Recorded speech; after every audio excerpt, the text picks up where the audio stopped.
Hi, I'm Dr. Steve K with WellnessOne Chiropractic, and today we're going to talk about our spinal hygiene movements that we can do at home. Reasons for needing to do these.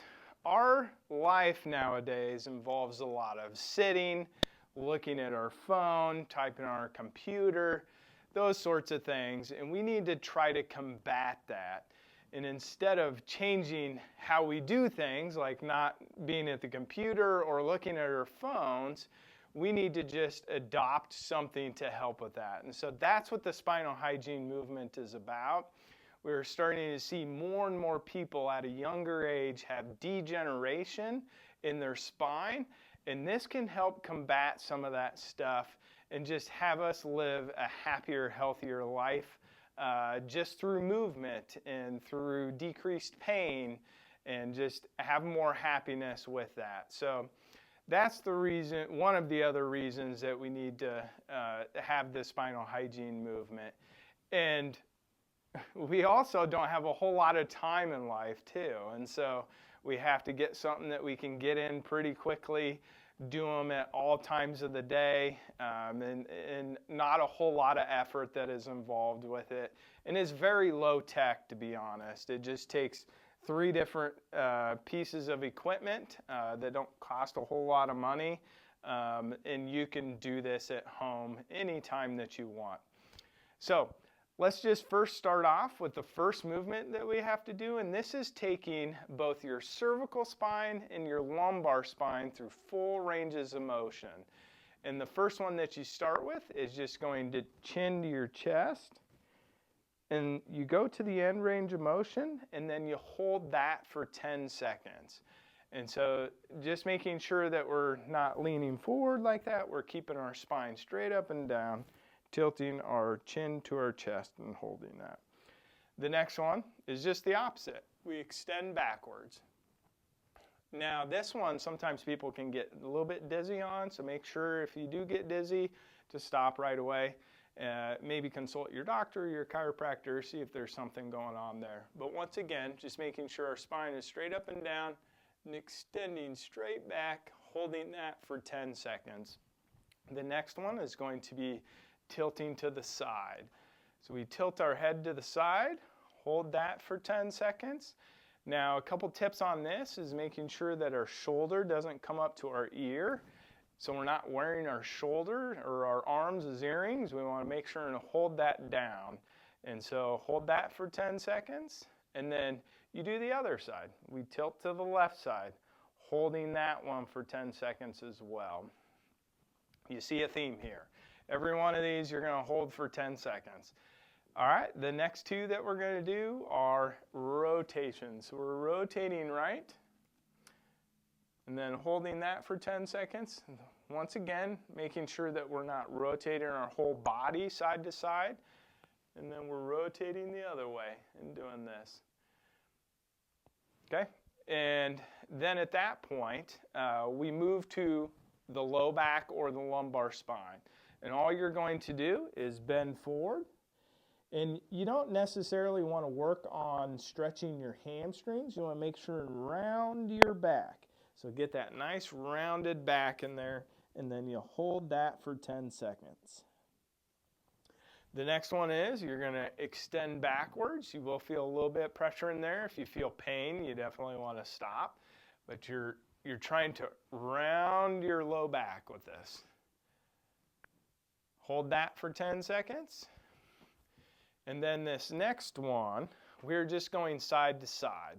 And so all you're doing is dragging your hand down your leg and holding that for 10 seconds. Making sure not to push your pelvis out or anything like that. Just trying to keep it straight up and down. And then concentrating on getting a C shape in your spine as you're doing this one. And then you'll hold that for 10 seconds. Then we're going to go to do it the other side. Just going to show you at this angle. Trying to not push our pelvis that way, holding it, and tilting down. And holding that for 10 seconds once again. And then you have 2 more. These are going to be rotation. The easiest way to do this is holding our hands out in front of us and just rotating to the right. Now on this one, you gotta watch your pelvis. You don't wanna make sure and rotate your pelvis that way. You wanna make sure and get good range of motion in your spine. Holding that for 10 seconds. And then going the other way, holding that for 10 seconds. All right, you can do this up to 3 times if you so choose, but at least getting this in once a day is going to be very beneficial to your spine. Just taking it through all of the ranges of motion, it's just good for your spine. That is the first movement that we have to do. There's 3 more. The next movement is going to be a posterior head translation exercise, and it does require an exercise band. I do suggest a little bit wider exercise band. It's about 6 inches wide, this one is. And then we just place it behind our head. We make sure our shoulders are at 90 degrees, and then our elbows are as close to 90 degrees as possible. Put a little bit of tension in there. It doesn't have to be a whole lot. And then what we do is we pull our head straight back. One of the things that you can try to envision is that your chin is on railroad tracks, and we're just pulling it along those railroad tracks. We're not tucking our chin or extending our head. We're just pulling it straight back. And you hold that for 10 seconds, and then you rest for 10 seconds, and then you go ahead and do that again. And you do this one 3 times. And so this is going to help combat a lot of that anterior head carriage that we get from staring at our phone or typing on a computer. So that's what that's going to be beneficial for, in preventing some of this postural issues where we may get a downwards hump. If it's something that has to do with your posture, it can also help draw our shoulders back too. So there's a lot of different benefits with this posterior head translation exercise. Yeah, so that's number 2. You can see this doesn't take a whole lot of time. You can really knock out most of these in under 5 minutes. The last one that we will do, it does take a little bit more time, but it's really not any effort at all. So the next one involves a wobble cushion, and this is just anything you can get off of Amazon or anything like that. Maybe I'll put a link to one down below. Also something like this to give you an idea what it is. I do sell the kits with all of this in there, and I'll talk to you about that at the end if you do so choose to want to purchase it from us. But yeah, so with this wobble cushion, all you do is sit on the wobble cushion, and then all you're doing is just rocking your pelvis forwards and backwards and doing that 10 times. So forwards and backwards. Just like I was talking about in the range of motion, you want to make sure and try to put a C-shaped curvature in your spine as you're doing this. And you go forwards, backwards, and that's 1 time. And you do this 10 times. Just really taking this slow and steady and going through that motion. The next one is going to be side to side, and all you're doing is rocking your pelvis side to side. And you're just doing this 10 times once again. You go to the left and to the right, and that's 1 time. You do this 10 times. Okay. And then the next one is going to be where you're kind of going around the wobble cushion. So you're once again concentrating on putting a C-shaped curve in your spine as you're doing this, and just rocking your pelvis all the way around. You'll feel some pressure down in your pelvis as you go through this movement. And once again, just going all the way around and doing that 10 times. This one you can also do it 3 sets, so you can go through that again. Once again, just making sure that you're getting at least 1 of those in. And that's the end of the wobble cushion. So we'll move on to the next one, and I am going to have to clear this bench off because it does involve these foam rolls. These are a 3-inch foam roll, and so I've searched all over, but haven't really found any that mimic these 3-inch foam roll, and that's just a really good amount. Once we get into this, you'll see why. Some of those bigger foam rolls are 6-inch, and some of the smaller ones are 1 or 2-inch. A lot of times they're just not enough to it to actually put enough pressure on the spine. So we'll talk about that. Some things you can modify with it or use is like a rolled up towel or a sweater, something, and you want it about the size of your forearm. So this is for spinal molding. Spinal molding is going to help get the curvature back in your cervical spine and your lumbar spine. This really just helps promote those curvatures, those natural curvatures that we have in our spine, to realign things in the proper alignment. So all you have to do is place this on your neck and your low back, and you lay down with it. So I'll go ahead and show you that. So you put it in the small of your back down here,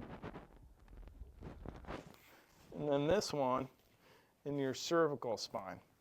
So then you do have to lay here for 5 minutes to get a good amount of spinal molding. But you just have to lay here. It doesn't really, take a whole lot of effort. Now, this is a hard bench, and so there's quite a bit of pressure here. What you can do is, if that's too much for you, you can lay on a bed. A bed will be a little bit softer, so it'll take some of that intensity out there. And then if you want it more intense, you can actually bend your knees like this, and that pushes more pressure down on that foam roll. And then you just lay here for 5 minutes. That's putting that proper curvature back in your spinal column the way that we're supposed to have. So once again, these are a high density foam, so they're very compact. You could try something like a pool noodle or something like that, roll that. This is just good support. Like, you can use these for a multitude of things. You could use them for long car rides, for a lumbar support, because a lot of times the lumbar support in our car is a little bit too high up, and so it actually pushes the curvature in where it's not supposed to. So anyway, so you hold this one for 5 minutes, and you work up to being able to hold it for up to 20 minutes. That's just really going to help you mold that spine back into that proper alignment. I did tell you that I was going to throw this out there. We do sell these kits for $97 currently. It's just an introductory rate. We started putting this into our practice and having our patients go through this. We've gotten great results with it, so we want to keep this moving forward. What the $97 gets you is the exercise band, these spinal foam rolls. It gets you the wobble cushion, a bag, and all the information on how to do all of these movements. And so you get all of that, and then you also get our online support, our tech support, and where we text you and remind you to do these exercises. We also have a Facebook page that you can join and get some help either from us or peers. And in that manner, maybe they figured out little tricks or things, how to do it for themselves. But yeah, I really hope that you enjoyed this video. I hope you got a lot out of it. If you did, please share this with other people. And we do have a live event coming up where we'll have people in the office, and I'll be going through this with them, but I'll also be doing that live on the internet like we're doing here today. And that will be on December 19th. We will be having the live event in-house at 5 p.m. and then we'll do it live on the internet at 5:15. So we'll start that up. So if you're interested in that, please reach out to us. Come see our office, come meet the team, come meet me, and we'll talk more about spinal hygiene. All right, we'll see you.